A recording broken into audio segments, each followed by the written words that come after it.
샬롬, 평안하셨습니까? 오늘은 우리 마태복음의 말씀을 보겠습니다. 마태복음 24장입니다. 마태복음 24장. 우리는 실제로 말세에 살고 있지만 말세에 살지 않았던 예수님의 제자들도 말세에 일어날 일에 대한 질문을 했습니다. 마태복음 24장이 바로 그 질문을 말해주는데요. 마태복음 24장 3절과 4절을 한번 읽어주세요.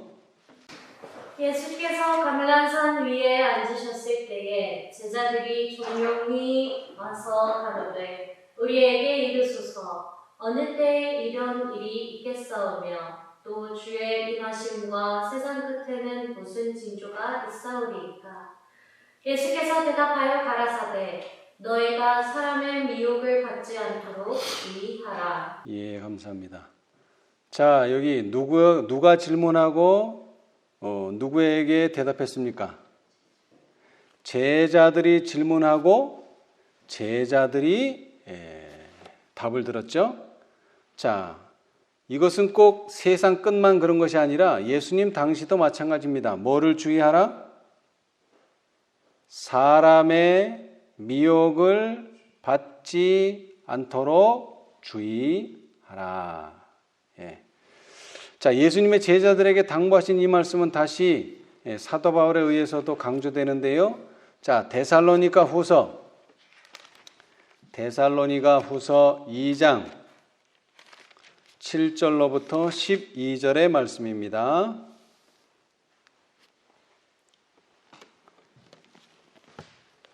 데살로니가 후서 2장 7절에서 12절까지요. 불법의 비밀이 이미 활동하였으나 지금 막는 자가 있어 그 중에서 옮길 때까지 하리라. 그때 불법한 자가 나타나리니 주 예수께서 그 입의 기운으로 저를 죽이시고 강림하여 나타나심으로 패하시리라. 악한 자의 임함은 사단의 역사를 따라 모든 능력과 표적과 거짓 기적과 불의의 모든 속임으로 멸망하는 자들에게 임하리니 이는 저희가 진리의 사랑을 받지 아니하여 구원함을 얻지 못함이니라.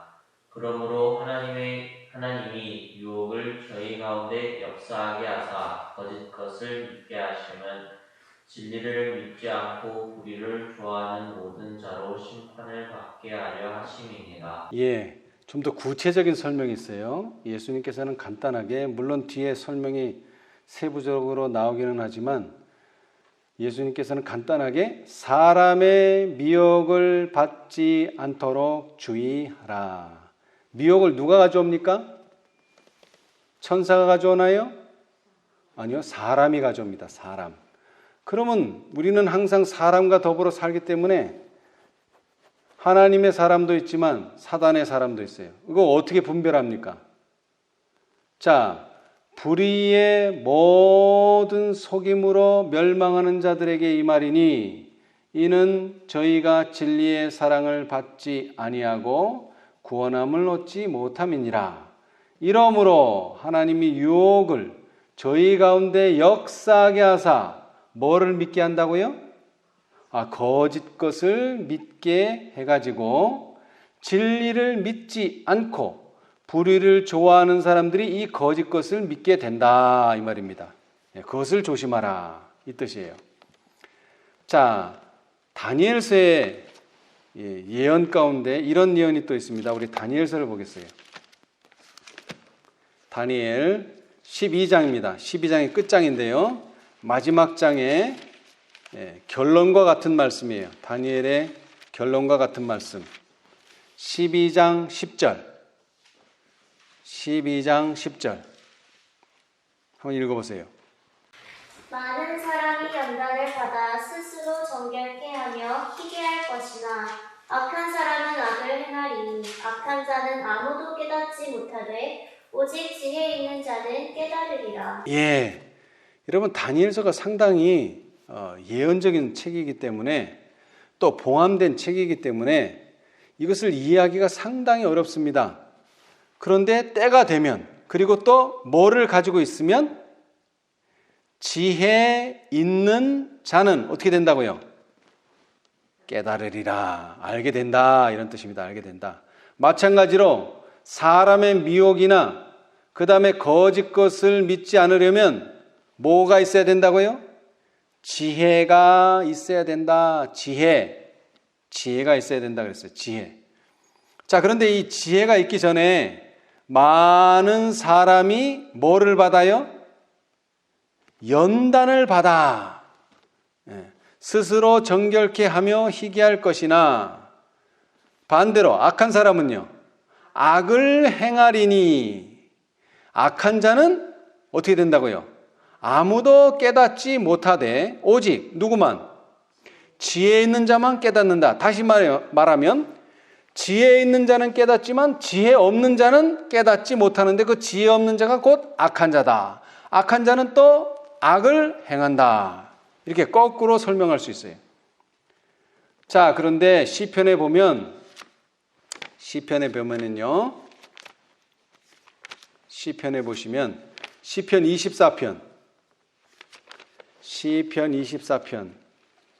악을 행한다 그랬는데 지혜 없는 자들은 악을 행하고 자, 24편 3절 4절. 시편 24편 3절 4절. 여호와의 산에 오를 자 누구며 그 거룩한 곳에 설 자가 누구고 곧 손이 깨끗하며. 자, 거기까지요. 자, 첫 번째 뭐라고요? 누가 여호와의 산에 오르며 누가 그 거룩한 곳에 설 것인가? 첫 번째 누구예요? 어디가 깨끗한 자? 손이 깨끗한 자. 여러분, 악을 어떻게 행하나요? 물론 말로도 악을 행할 수 있지만은 주로 행동은 손이 대표하고 있어요. 손으로 우리는 악을 행할 수도 있고 우리는 손으로 선을 행할 수도 있어요. 그런데 악한 자들은 손으로 뭐를 행한다고요? 악을 행해요. 근데 이 손이 왜 중요하냐 봤더니 자, 계시록 13장 15절로부터 18절입니다. 계시록 13장. 손이 왜 중요한가? 계시록 13장 15절로 18절. 한번 읽어보세요. 저가 권세를 받아 그 짐승의 우상에게 생기를 주어 그 짐승의 우상으로 말하게 하고 또 짐승의 우상에게 경배하지 아니하는 자는 몇이든지 다 죽이게 하더라. 저가 모든 자, 곧 작은 자나 큰 자나 부자나 빈궁한 자나 자유한 자나 종들로 그 오른손에나 이마에 표를 받게 하고 누구든지 이 표를 가진 자 외에는 매매를 못하게 하니 이 표는 곧 짐승의 이름이나 그 이름의 수라. 지혜가 여기 있으니 총명 있는 자는 그 짐승의 수를 세어 보라. 그 수는 사람의 수니 666이니라. 예, 자, 마태복음 24장에 누구의 미혹을 주의하라? 천사의 미혹? 사람의 미혹을 주의하라 그랬는데 여기에 짐승의 표를 강요하는데 그 짐승의 수는 누구의 수니? 사람의 수니 666이니라. 그런데 이제 손이 중요하니까 자, 손을 봅시다. 손이 왜 중요한가? 모든 자, 어떤 자? 짐승과 그의 우상에게 경배하지 않는 모든 자들은 어떻게 된다?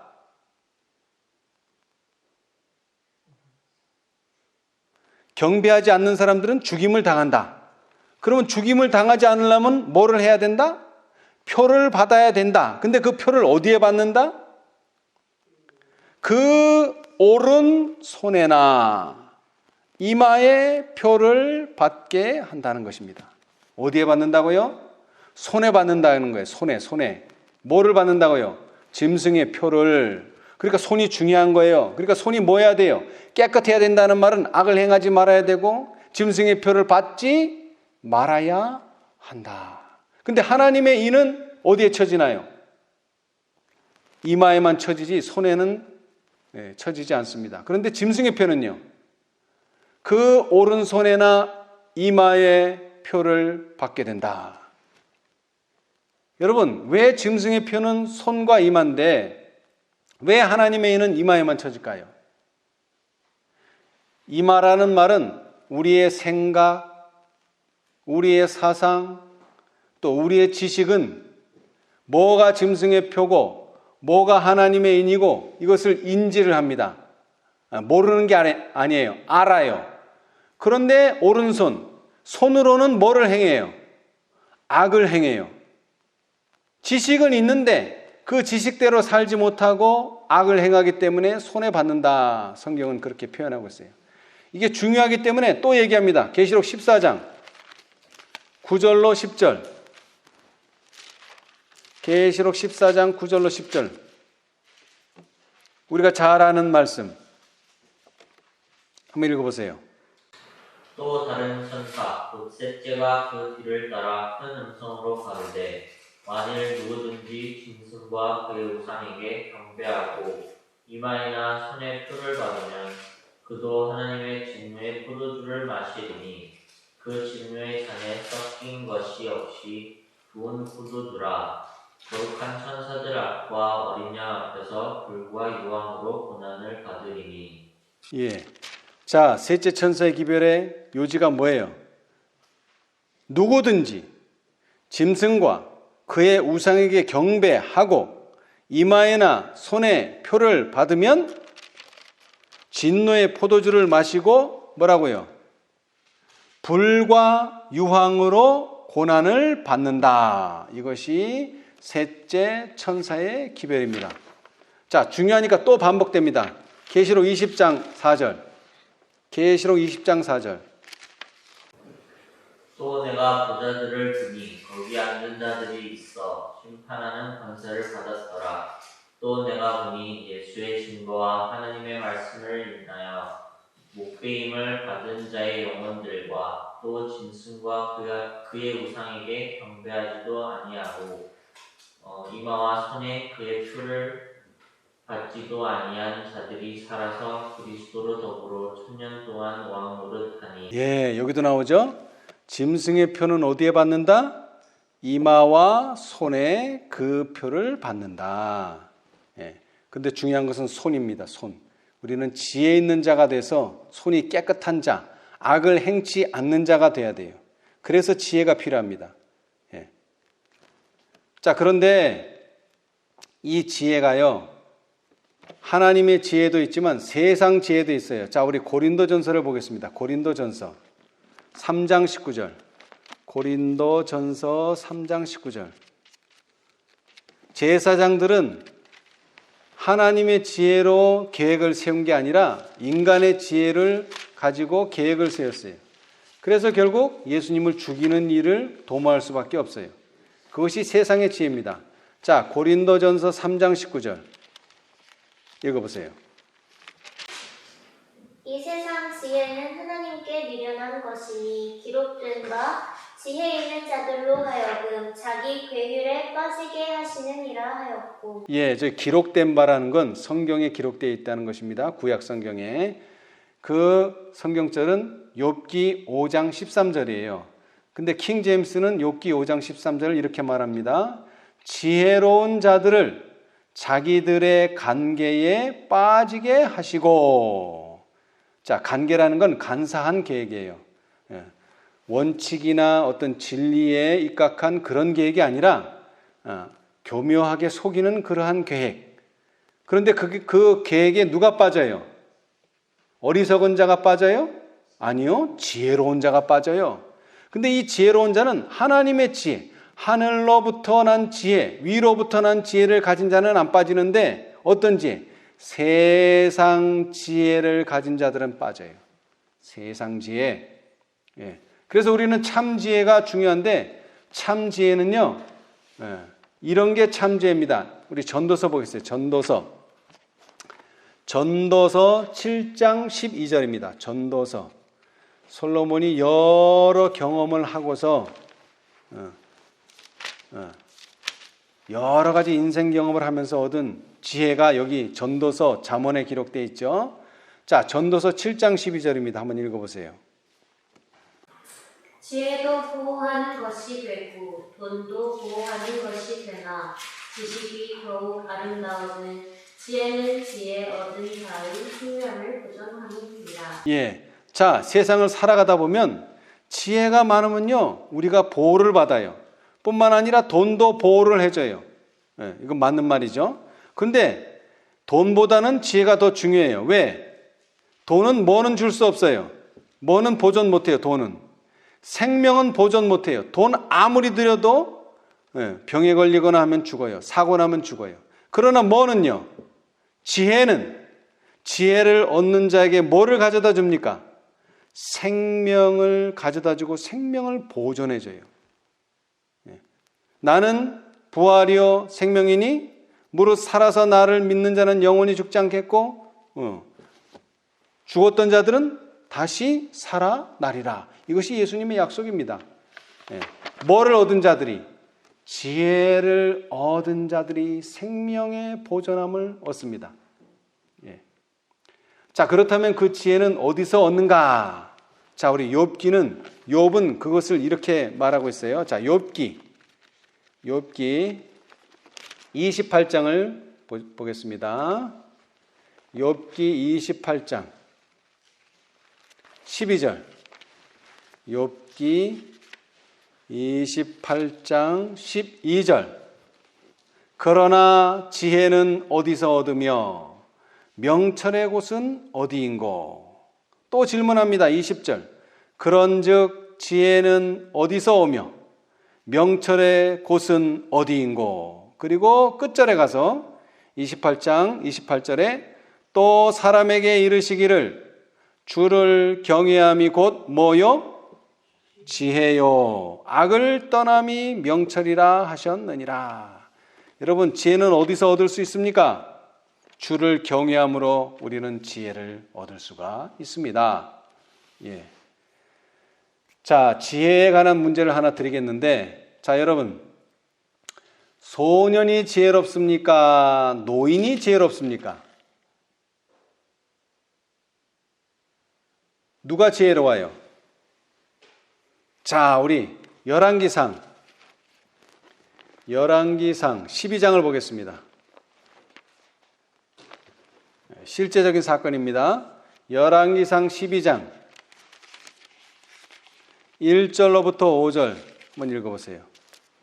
열왕기상 12장 1절로부터 5절. 르호보암이 세겜으로 갔으니 이는 온 이스라엘이 저로 왕을 삼고자 하여 세겜을 이르렀음이더라. 느밧의 아들 여로보암이 전에 솔로몬 왕의 얼굴을 피하여 애굽으로 도망하여 있었더니 이제 그 소문을 듣고 오히려 애굽에 있는 중에 무리가 보내어 저를 불렀더라. 여로보암과 이스라엘의 온 회중이 와서 르호보암에게 고하여 가로되 왕의 부친이 우리의 명예를 무겁게 하였으나 왕은 이제 왕의 부친이 우리에게 시킨 고역과 매우 무거운 멍에를 가볍게 하소서. 그리하시면 우리가 왕을 섬기겠나이다. 르호보암이 대답하되 갔다가 3일 후에 다시 내게로 오라 하매 백성이 아니라. 예, 여기에 보면 중요한 두 이름이 있습니다. 뭡니까? 두 사람의 이름. 한 사람은 르호보암, 한 사람은 여로보암이 있어요. 자, 그런데 르호보암이 세겜으로 갔어요. 왜 갔어요? 온 이스라엘이 저를, 르호보암을 뭐 삼으려고 했어요? 왕을 삼으려고 했어요. 그런데 왕을 삼기 전에 질문을 했죠? 뭐라고 질문했어요? 왕의 부친이 우리의 멍에를 무겁게 하였으나 왕은 이제 왕의 부친이 우리에게 시킨 고역과 매운 무거운 멍에를 가볍게 하소서. 그리하시면 우리가 왕을 섬기겠나이다. 누구를요? 르호보암을 왕으로 섬기겠습니다. 그런데 어떻게 해주십시오? 우리의 멍에와 짐을 좀 가볍게 해 주십시오. 이렇게 부탁을 했어요. 그랬더니 그렇게 해주겠다, 안 해주겠다 말하지 않고 어떻게 했어요? 3일 후에 와라. 그러면 답을 주겠다. 이렇게 말했어요. 자, 이제 왕이 될 솔로몬의 아들 르호보암은 이제 물어봅니다. 첫 번째로 6절, 르호보암 왕이 그 부친 솔로몬의 생전에 그 앞에 모셨던 누구와 의논하여 가로되 노인들과 의논하여 가로되 너희는 어떻게 교도하여, 교도라는 말은 권고하여 이 백성에게 대답하게 하겠느뇨. 좀 나에게 좀 그 도움을 달라. 그렇게 얘기했어요. 그랬더니 이 노인들이 대답하여 가로되 왕이 만일 오늘날 이 백성의 종이 되어 저희를 섬기고 좋은 말로 대답하여 이르시면 저희가 영영이 왕의 종이 되리이다. 그런 충고를 했어요. 그런 권고를 했어요. 그런데 안타깝게도 왕이 8절, 왕이 노인의 교도하는 것을 뭐하고? 버리고, 노인의 권고를 버리고 그 앞에 모셔 있는 자기와 함께 자라난 소년들과 의논하여. 어떻게 했을까요? 의논하여. 노인들의 권고는 버리고 소년들의 권고를 받아들입니다. 교도를 받아들여요. 그래서 16절, 온 이스라엘이 자기들의 말을 왕이 듣지 아니함을 보고 왕에게 대답하여 가로되 우리가 다윗과 무슨 관계가 있느뇨? 이새의 아들에게서 업이 없도다. 이스라엘아, 너희의 장막으로 돌아가라. 다윗이여, 이제 너는 내 집이나 돌아보라. 하고 이스라엘이 그 장막으로 돌아가니라. 그러나 유다 성읍들에 사는 이스라엘 자손에게는 르호보암이 그 왕이 되었더라. 이래서 결과적으로 무슨 일이 벌어졌어요? 하나였던 이스라엘이 왕의 지혜롭지 못한 경솔한 말 때문에 분열이 일어났어요. 남방 유다와 북방 이스라엘. 남방 유다의 왕은 바로 이 르호보암입니다. 유다 지파와 유다 지파와 무슨 지파죠? 베냐민 지파인가요? 그 두 지파만 빼고 나머지 10지파는 북방 이스라엘로 아까 조금 전에 나왔던 여로보암이 왕이 됩니다. 왕이 둘이 돼버렸어요. 그러면서 왕이 어떻게 됐다고요? 나라가 두 쪽이 나버렸어요. 분단이 일어났어요. 분단이. 남북 분단이 일어나 버렸어요. 남과 북. 남과 북의 분단이 일어났어요. 우리나라처럼. 자, 이 상황에 대해서 선지자는 이렇게 말씀하십니다. 자, 선지자 왕 90페이지. 선지자 왕 90페이지.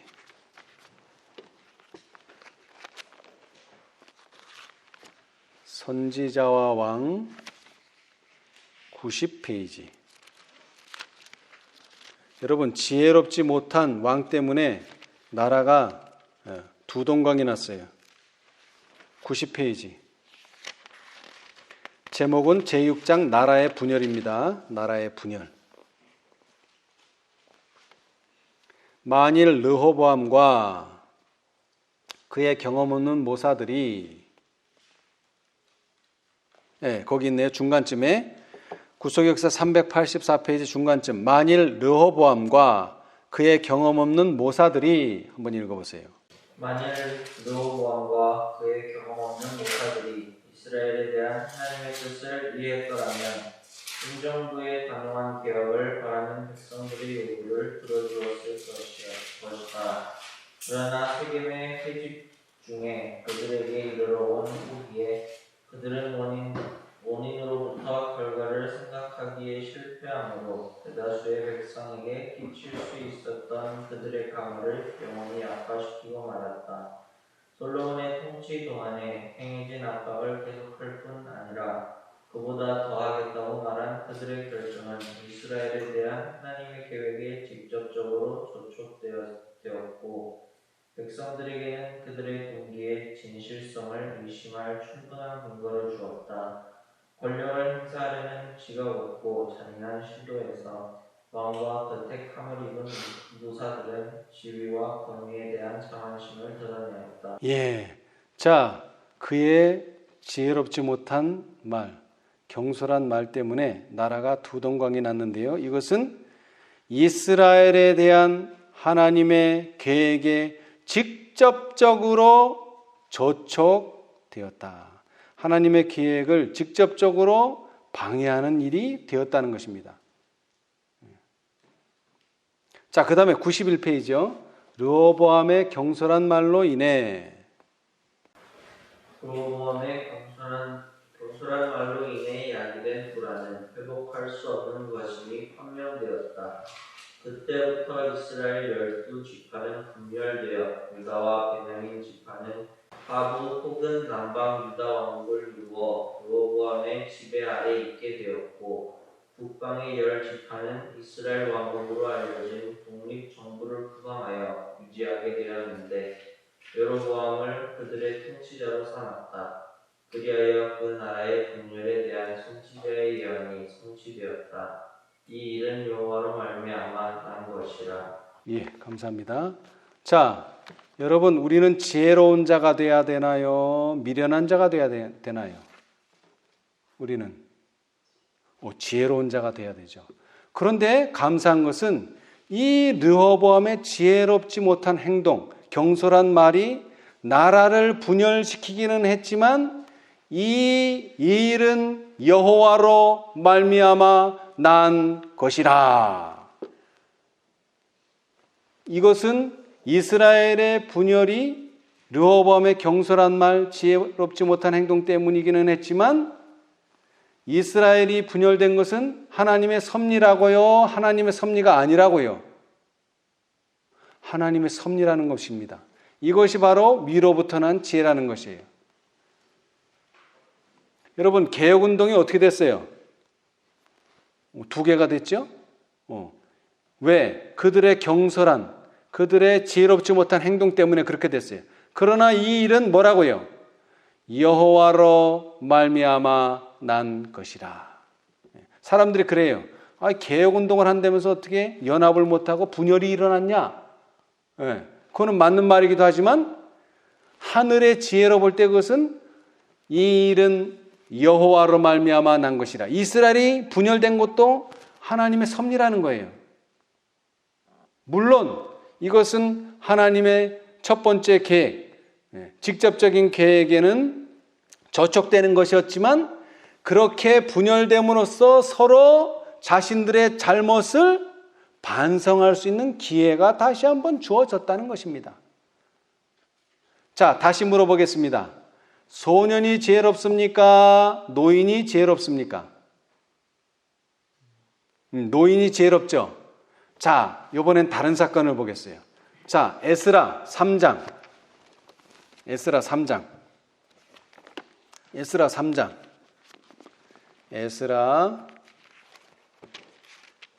3장 8절로부터 13절까지 천천히 한번 읽어보세요. 에스라 3장 8절에서 13절까지. 예루살렘 하나님의 전에 이른 지 2년 2월에 스알디엘의 아들 스룹바벨과 요사닥의 아들 예수아와 다른 형제 제사장들과 레위 사람들과 우를 사로잡혔다가 예루살렘에 돌아온 자들이 역사를 시작하고 20세 이상의 레위 사람들을 세워 여호와의 전 역사를 감독하게 하매 이에 예수아와 그 아들들과 그 형제들과 가드니엘과 그 아들들과 유다 자손과 헤나닷 자손과 그 형제 레위 사람들이 일제히 일어나 하나님의 전 공장을 감독하니라. 건축자가 여호와의 전 지대를 놓을 때에 제사장들은 예복을 입고 나팔을 들고 아삽 자손 레위 사람들은 재금을 들고 서서 이스라엘 왕 다윗의 규례대로 여호와를 찬송하되 서로 찬송가를 화답하며 여호와께 감사하여 가로되 주는 지선하심으로 그 인자하심이 이스라엘에게 영원하시도다 하니 모든 백성이 여호와의 전 지대가 놓임을 보고 여호와를 찬송하며 큰 소리로 즐거이 부르며 제사장들과 레위 사람들과 족장들 중에 여러 노인은 첫 성전을 보았던 고로 이제 이전 지대 노임을 보고 대성 통곡하며 여러 사람은 기뻐하여 즐거이 부르니 백성의 크게 외치는 소리가 멀리 들리므로 즐거이 부르는 소리와 통곡하는 소리를 백성들이 분변치 못하였느니라. 예. 자, 이제 이스라엘 백성들이요, 결국에는 분열된 이후에 바벨론에 사로잡히게 되었습니다. 그러나 70년 만에 돌아와서 한 일이 바로 성전을 다시 재건축하는 일이었습니다. 근데 마지막 작업이 뭐냐면 여호와의 전에 지대를 놓는 일이었어요. 이제 이 일만 하면 여호와의 전이 완성되는 것입니다.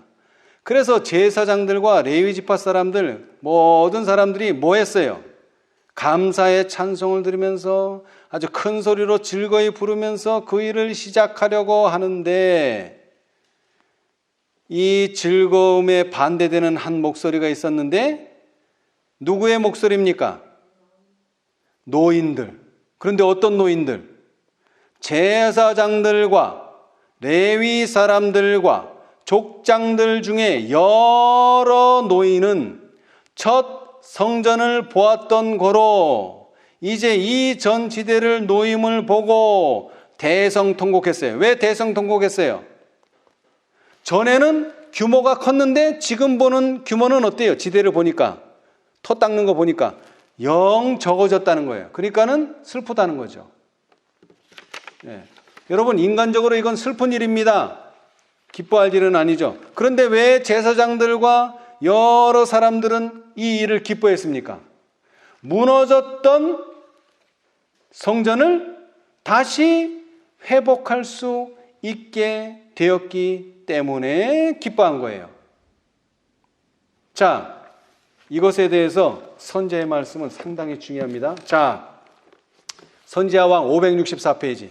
이제 시간은 흘렀습니다. 예. 564페이지. 선지자왕 564페이지. 구속의 역사 528페이지, 오른쪽 단 565페이지네요. 565페이지.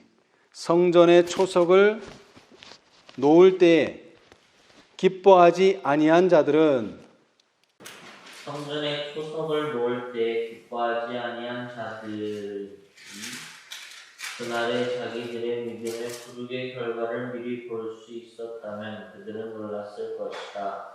그들은 저희가 말한 불만과 실망의 말에 대한 책임을 거의 깨닫지 못하였고 그들의 표시한 불만이 여호와의 집의 완성을 얼마나 지연시킬 것인지를 조금도 깨닫지 못하였다. 자, 여러분 보세요.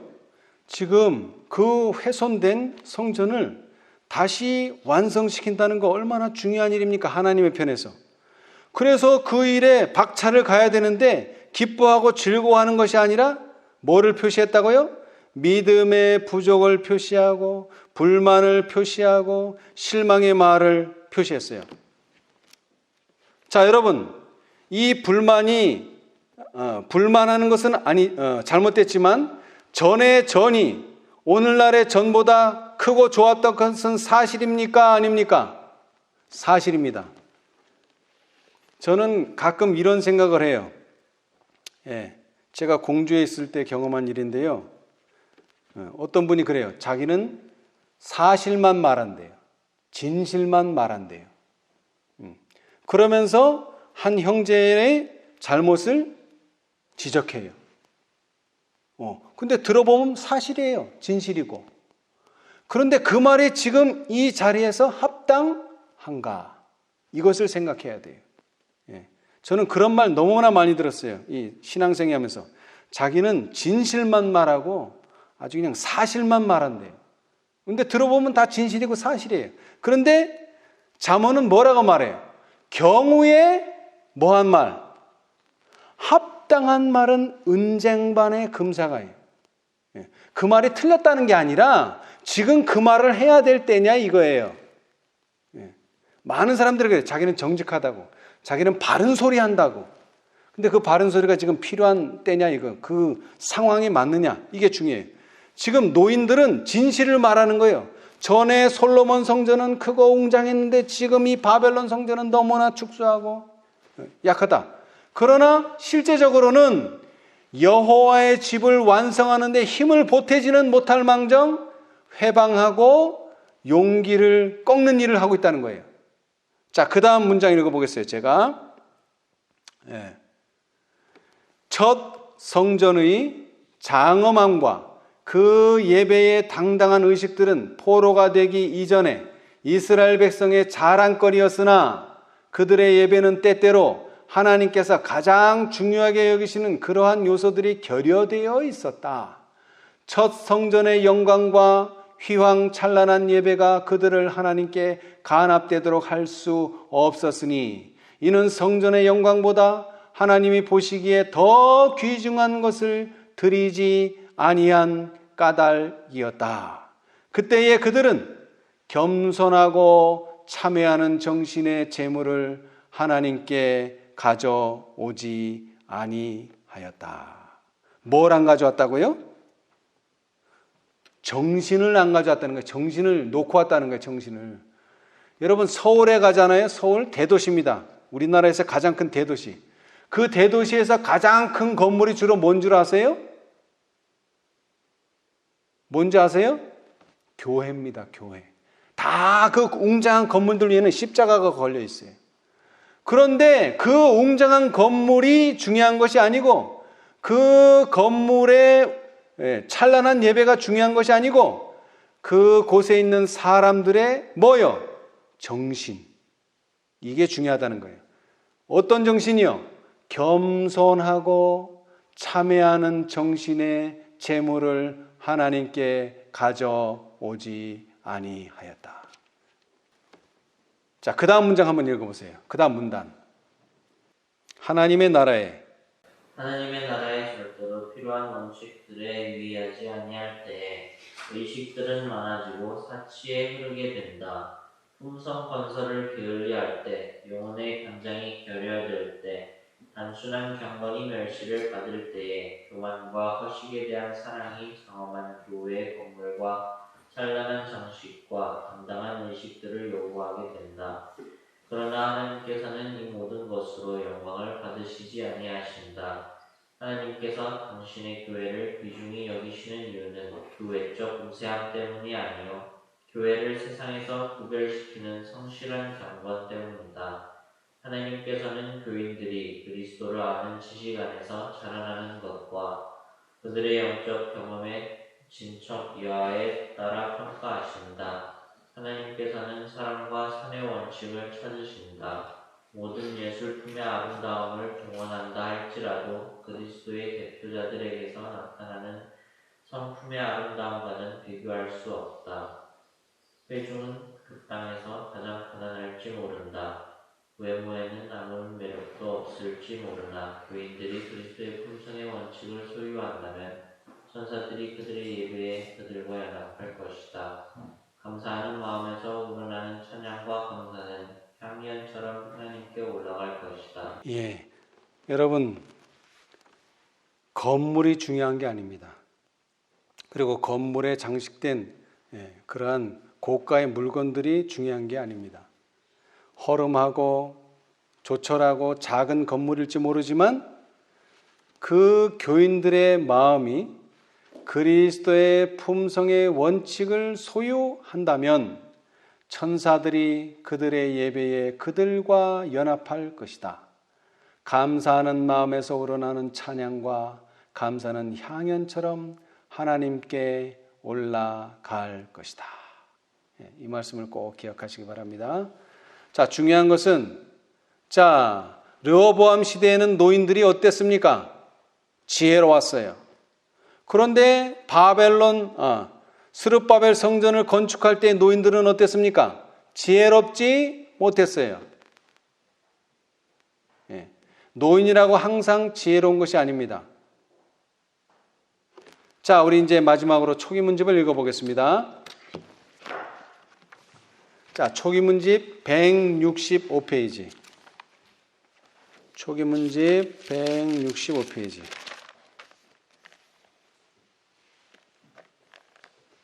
자, 그리스도의 배신당하심 장에 있죠. 자, 오른쪽 단 위에서 첫 번째 문단 제가 한번 읽어보겠습니다.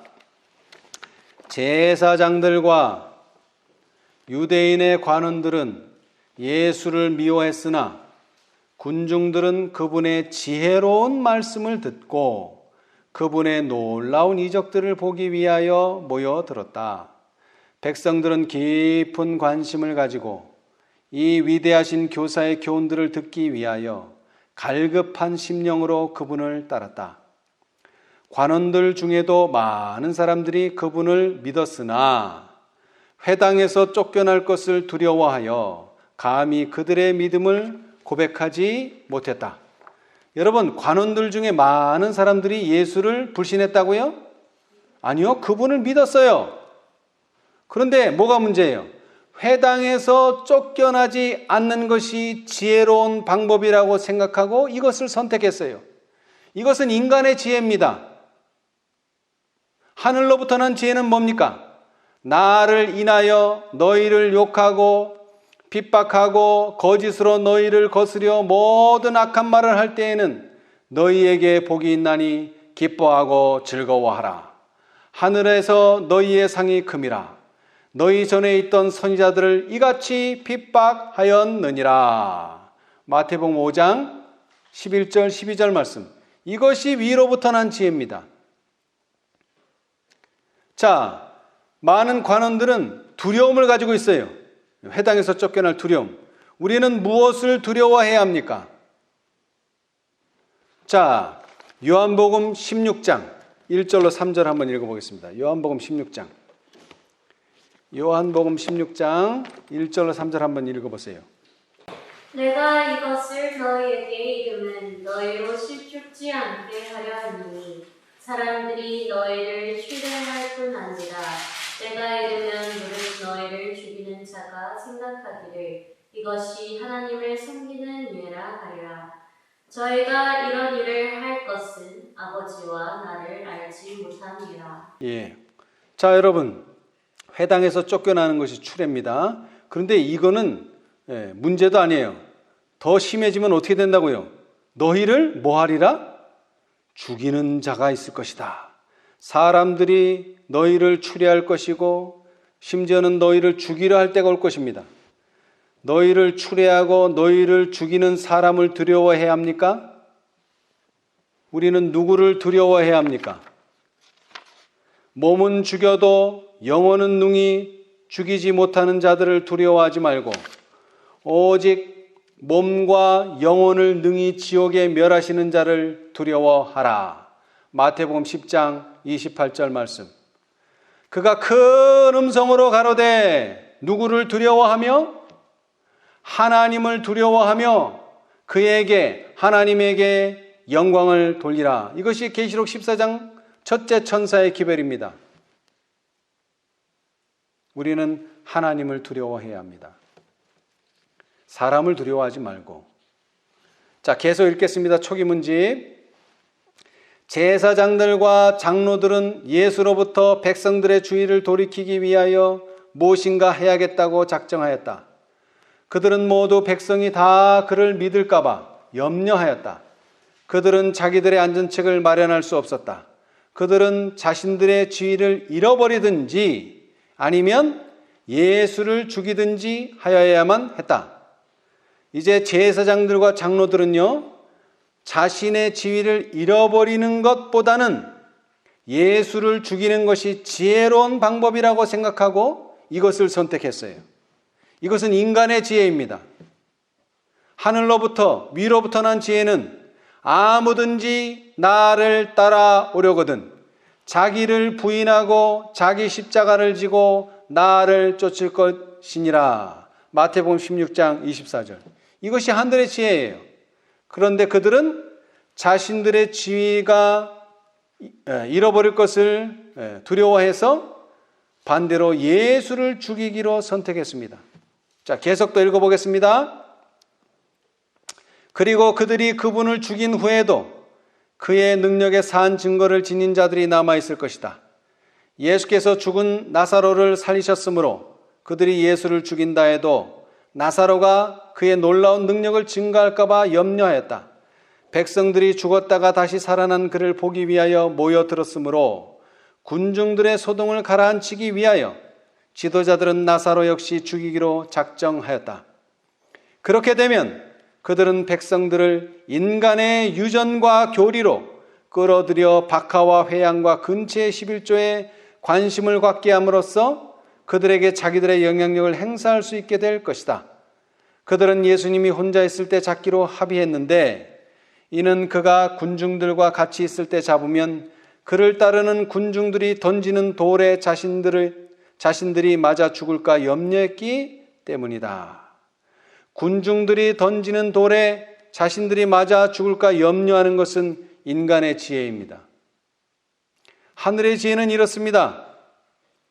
왕이여, 우리가 섬기는 우리 하나님이 우리를 극렬히 타는 풀무 가운데서 능히 건져내시겠고 왕의 손에서도 건져내시리이다. 그리 아니하실지라도 왕이여, 우리가 왕의 신들을 섬기지도 아니하고 왕의 세우신 금 신상에게 절하지도 아니할 줄을 아옵소서. 다니엘서 3장 17, 18절. 이것이 위로부터 난 지혜입니다. 자, 마지막으로 시편의 말씀을 읽겠습니다. 시편 119편 100절입니다. 시편 119편 100절. 주의 법도를 지킴으로 나의 명철함이 노인보다 승하니이다. 여러분, 세상에서는 노인의 지혜만큼 지혜로운 것이 없죠. 그러나 하늘이 주는 지혜 또는 위로부터 난 지혜는요, 노인의 지혜보다도 더 나은 지혜입니다. 세상 지혜, 인간의 지혜, 노인보다 더 나은 지혜는 바로 위로부터 난 지혜입니다. 그 지혜는 말합니다. 주를 경외하며 주의 법도를 지킴으로 우리는 그 지혜를 얻을 수가 있습니다. 이 시대에 하나님께서 필요로 하는 오직 지혜 있는 자가 되시기를 간절히 바라면서 오늘 말씀을 마치겠습니다. 감사합니다.